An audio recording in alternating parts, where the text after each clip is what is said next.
Assalamualaikum warahmatullahi wabarakatuh. Hello everyone, how's life? I hope that you are fine right now so we can learn together about tenses. Nah, but before that, don't think that tenses could be hard for you. Jadi jangan berpikir kalau misalnya tenses itu bakal masih rumit memahami jalan pikiran dia kan ya. So, kita akan belajar simple present. Nah, simple present ini adalah salah satu tenses yang paling dasar dan juga tenses yang paling sering digunakan dalam kalimat bahasa Inggris gitu ya. So, check it out.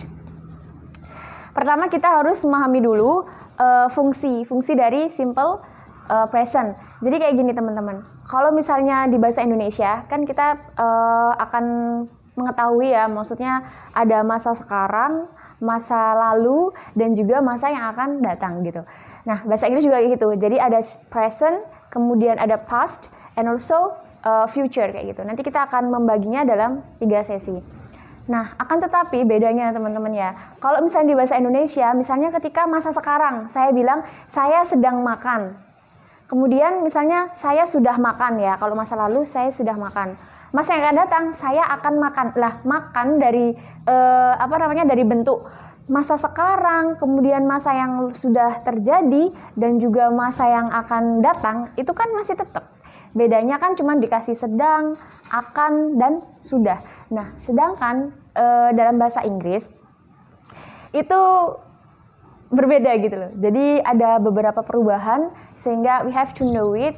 So nanti kita akan bisa mempraktikannya gitu di tenses ini kalau kita paham tentang materi ini gitu ya.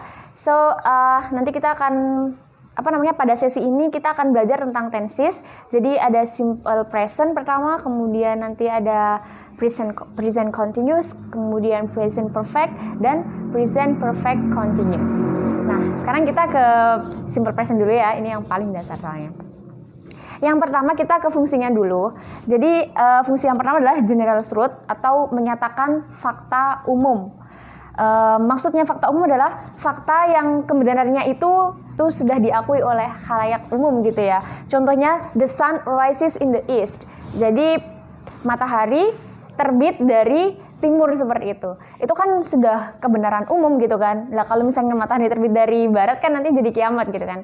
Nah, itu salah satu contohnya. Atau misalnya ada contoh lain, misalnya seminggu ada 7 hari kayak gitu loh ya. You understand?